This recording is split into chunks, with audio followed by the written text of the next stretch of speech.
Jordan Bardella est le roi de la cantine, un ministre qui vend de la coke, Léo Mans, le patron de l'histoire de France. Chers amis, il est l'heure du 171e épisode de La Farce Tranquille. Excusez-vous. En Mais cet homme est 2018, ahurissant. porte-parole du gouvernement. Ce que vous venez de faire, c'est super. Les copines, les copains, j'espère que vous allez bien. Très heureux de vous retrouver aujourd'hui pour ce nouvel épisode de La Farce Tranquille, votre émission 100% politique. Vous le savez, où on décrypte toutes les conneries de nos dirigeants chaque semaine, chaque mercredi à 18h. Et pour soutenir le bazar, n'hésitez pas bien sûr à vous abonner. Comme d'hab, vous connaissez la rengaine et mettre le pouce sur cette vidéo, c'est que du bonheur. Alors, semaine particulière aujourd'hui, je suis vraiment très heureux de vous annoncer cela, les amis. Nous fêtons actuellement les 3 ans de l'anniversaire de Juste Mensuel, notre revue où tous les mois nous décryptons avec l'équipe Juste Milieu l'actualité à notre sauce. Tu te doutes bien que les sujets dont on parle, tu les retrouves pas ailleurs. Tu vois, par exemple, dans le prochain numéro qui arrive, on va parler de l'affaire Jacques Boutier d'Assu 2000. Tu sais, ce réseau proxénétisme, on a de la pédocriminalité, on a tout ce qu'on aime. Et curieusement, ça a disparu des médias. Évidemment, Juste Mensuel en parle. Votre serviteur Pangolin propose dans le numéro là qui va sortir dans quelques jours un article sur comment l'État va piocher dans votre épargne. Oui, parce que c'est le but du jeu. C'est le but du jeu. Cachez bien votre pognon parce qu'avec ce qu'il prépare et qu'on met dans l'article, c'est très chaud. Enfin bref, c'est l'esprit Juste Mensuel que vous ne retrouvez pas en kiosque parce que les sujets qu'on traite n'ont pas leur place avec les médias mainstream, évidemment. On n'est pas assez sérieux, on n'est pas journaliste de métier. Bref, c'est tout l'esprit de notre revue et pour l'occasion, pour cet anniversaire, les amis, je suis très heureux de vous annoncer que tous les abonnements sont en réduction. Voilà, jusqu'au 31 octobre à 23h59, il y a une deadline, comme on dit aux États-Unis. Si vous voulez profiter de cette réduction, et en cadeau, assujetti à cela, le livre Emmanuel Macron est-il fasciste? C'est simple, vous prenez un abonnement papier à Juste Mensuel pour 1 an, c'est 10 € de réduction, plus le livre en papier. Vous prenez un abonnement numérique, c'est 10 € de réduction, plus le livre Emmanuel Macron est-il fasciste en numérique, c'est simple, comme bonjour, et ça marche jusqu'au 31 octobre à 23h59. Tardez pas trop les amis. Alors, pour attaquer dans le vif du sujet, les amis, l'étude de la proposition de budget 2025 continue. Voilà, on a appris de nouvelles choses. Yaël Braun-Pivet, présidente de l'Assemblée nationale, a apparemment un super pouvoir. Si, pour compter les voix, parce que, alors oui, on est en 2024, je sais, Dimitri. Mais à l'Assemblée nationale, sur les amendements, ils votent à main levée. Bon, en même temps, il n'y a personne. Ils sont 14 sur 570, donc c'est fastoche à compter, c'est sûr. Mais en 2024, tu dis, on pourrait faire un truc sur les smartphones ou je sais pas quoi. Non, main levée. Donc on est vraiment avant le Moyen-Âge. Et Braun-Pivet a cette capacité de pouvoir compter curieusement. On regarde. Qui est pour? Qui est contre? Il est rejeté. L'amendement... Pardon? Ah oui. Et, je suis désolée, de l'hémicycle, de cette travée-là jusqu'à ici, c'était défavorable. Ne remettez pas en cause ma présidence, s'il vous plaît. Voilà, donc au-delà de la blague, voilà comment le budget est étudié. Donc évidemment, on va tous finir à devoir donner nos slips à l'État, à ce rythme-là, parce que c'est vraiment étudié avec un sérieux qui se confondrait presque avec un scandale démocratique. Voilà, mais loin de moi l'idée, bien évidemment, d'aller là-dessus. Alors, niveau préparation des esprits pour la suite, parce qu'on parle du budget, tout le monde a compris qu'on va se faire tondre façon mouton. Donc au moins, on est tranquille, mais pour la suite des aventures, parce que tout le monde pense à 2027. Les Français n'auront plus un sesterce, mais qui aura le totem d'immunité en allant à l'Élysée? Voilà. Les politiciens se posent déjà cette question-là. Tout le monde s'en branle. Mais et bon, la manière qu'ils ont de nous préparer les esprits, c'est... Moi, je trouve que ça se voit, en fait. Tu vois, le journal du dimanche du 27 octobre nous propose un sondage sur Barnier, Philippe et Attal, intitulé « Qui pour représenter la droite en 2027 ?» Alors déjà, première nouvelle, Gabriel Attal est de droite. Parce que ça fait quand même 6 mois qu'on nous fait la propagande en disant « Oui, c'est l'aile gauche de la Macronie. Si tu avances, si tu recules, comment veux-tu que je vote pour toi ?» Donc voilà, hein, les sondages à la con qui sondent des gens qui ne sont même pas candidats. Je veux dire, Barnier, on ne sait même pas s'il sera vivant en 2027 déjà. Donc voilà, mais ils te le sondent quand même. Ils te le mettent dans le sondage, voilà, pour représenter la droite en 2027. Donc moi, je trouve qu'ils auraient dû rajouter Josiane Balasco, Muriel Robin et Marcus Thuram, pour qu'on soit sûr que ce sondage, c'est de la merde. Et puis sinon, hein, toujours dans le contexte un peu général, avant de faire l'actualité parti par parti, si Roselyne Bachelot était un ustensile de cuisine, ce serait un lèche-frites. Oui, regardez, hein, sur Radio J, le 27 octobre, elle nous a dit, concernant Macron, hein, il se passe un phénomène de haine tripale que je n'ai vu que chez le général de Gaulle. C'est de la jalousie. On a quitté le cercle de la raison. Un type de 39 ans qui n'a jamais été Alors, élu. quelque part, c'est de la jalousie. C'est de la jalousie. Hein? C'est de l'envie. Et y compris chez les Français. Et un chez les désir d'égalité. Ouais.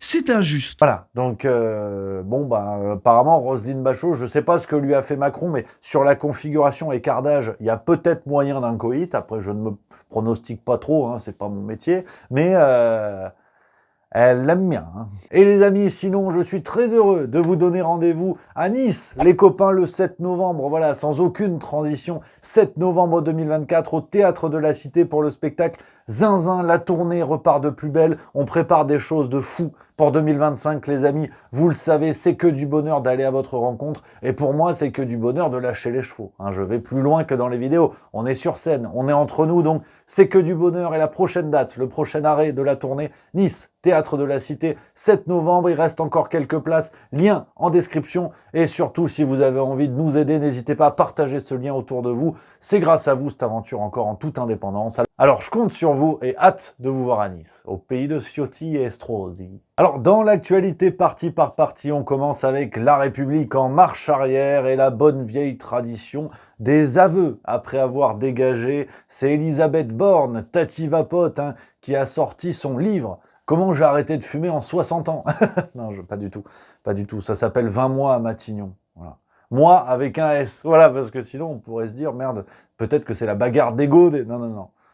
Le jeu de mots est pas fou d'ailleurs, mais elle nous a sorti sa daube chez Flammarion, hein, donc voici la couverture. Alors pas sûr que ce soit super vendeur, mais c'est pas grave. Et il y a une phrase dans ce bouquin qui m'a marqué. Elisabeth Borne nous dit « J'ai envie d'être prête ». Voilà. Alors on se dit, bon, peut-être qu'elle parle de 2027, ou alors c'est un aveu pour dire qu'elle a été première ministre, la France entière s'est demandé ce qu'elle foutait là, et elle aussi. Hein, parce que si elle te dit « J'ai envie d'être prête », c'est qu'elle ne l'était pas. Mais nous, on le savait déjà. En parlant de Premier ministre aux cheveux blancs, Michel Barnier était dans le Parisien du 27 octobre et il a dit « Je sais que le pouvoir enferme ». Voilà. Non. Non, non, non, parce que c'est même l'inverse. Hein. Plus vous avez de pouvoir, moins vous avez de risque d'être enfermé. Hein. Regardez la liste... beaucoup trop longue pour cette vidéo, mais fake news de Michel Barnier, bien évidemment. Du côté du nouveau Front Populaire, l'agonie continue. On a eu encore un petit écho du côté de Libération le 25 octobre. On apprend que Fabien Roussel ne fera plus campagne sous le logo du nouveau Front Populaire. Il estime que c'est l'alliance avec la France Insoumise qui, je cite, lui a fait perdre sa circonscription du Nord contre le RN. Bon alors... Que les rats quittent le navire, on était au courant. Hein. Il y a eu l'escroquerie NUPES, il y a l'escroquerie NFP, c'était couru d'avance. Mais c'est vrai que Fabien Roussel, tu sens qu'il mange à tous les râteliers et après il se retourne, tu vois. C'est terrible cette forme de lâcheté après avoir brossé dans le sens du poil ses anciens alliés, tu vois. Tu sens qu'on passe du communisme bon teint à c'est la turlute finale avec Fabien Roussel. Du côté de la France Insoumise, encore une belle semaine, hein, avec cette séance à l'Assemblée nationale le 24 octobre, séance présidée par Clémence Guettet, qu'on embrasse, et même elle en a plein le cul de Louis Boyard, regarde. Madame Thévenoud, vous dites de travailler les dossiers. Vous êtes ancienne secrétaire d'État à la jeunesse. Monsieur Boyard, sur l'amendement, s'il vous plaît. Il y a un débat. Non, non, non, non, sur l'amendement, s'il vous plaît. Eh bien, écoutez. Non, je suis désolée, monsieur Boyard. Monsieur Mauvieux. Merci. C'est terrible. Franchement, le sergent Garcia insoumis, on n'en peut plus. Vraiment, on n'en peut plus. Il fatigue tout le monde. Tout le monde. Même lui, à un moment donné, il doit se fatiguer. C'est pas possible d'être aussi tarte. Et puis sinon, hein, les historiens insoumis ont à nouveau frappé avec, alors pas Quatennens, mais Léaumont, Antoine Léaumont sur LCP le 25 octobre, qui nous explique que, bon, Jules Ferry est raciste, mais ça on est d'accord, enfin, je veux dire, Au bout d'un moment, voilà, hein, quand vous avez un logiciel où tout est raciste à partir du moment où c'est gênant, tu te cognes un petit doigt dans ta table de chevet, c'est un meuble Ikea raciste. Donc c'est facile, c'est pratique. Et Léo Mans nous a également dit que Jules Ferry était le père de la loi de 1905. Voilà. Bon, Jules Ferry est mort en 1893. Mais c'est pas grave. Jules Ferry qui donne son nom à plein d'écoles et tout ça, précisément pour la loi de 1905, mais il ne faudrait pas oublier que c'était un gros raciste quand même. Et en parlant de morts-vivants du côté du Parti Socialiste, François Hollande, Flamby fait de la résistance, l'omniprésent absent, comme on aime à l'appeler, dans Le Figaro du 27 octobre, on a appris que François Hollande n'a voté qu'une seule fois depuis le début de la nouvelle législature.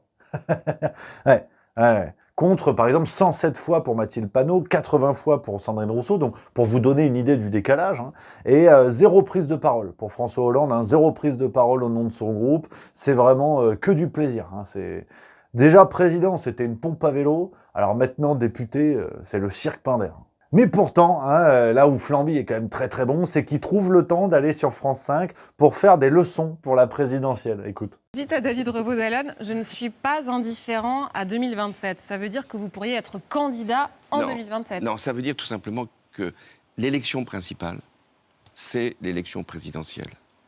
Et je fais ici la démonstration que le Parti socialiste ne doit pas chercher à provoquer des élections anticipées. C'est vrai que François Hollande, quand tu regardes, c'est un mauvais furoncle. Ça sert à rien, ça fait mal, mais t'arrives pas à t'en débarrasser. Et puis du côté du Rassemblement National, très belle semaine, là encore avec l'absentéisme de Jordan Bardella au Conseil Régional d'Île-de-France. Alors, je vous parle de ça parce que c'est rigolo. En guise d'avertissement, notez qu'évidemment, il n'est pas le seul à se tourner les pouces au Conseil régional d'Île-de-France. Si vous cherchez un endroit qui sent la sueur, c'est pas là qu'il faut aller. Le truc est présidé par Valérie Pécresse.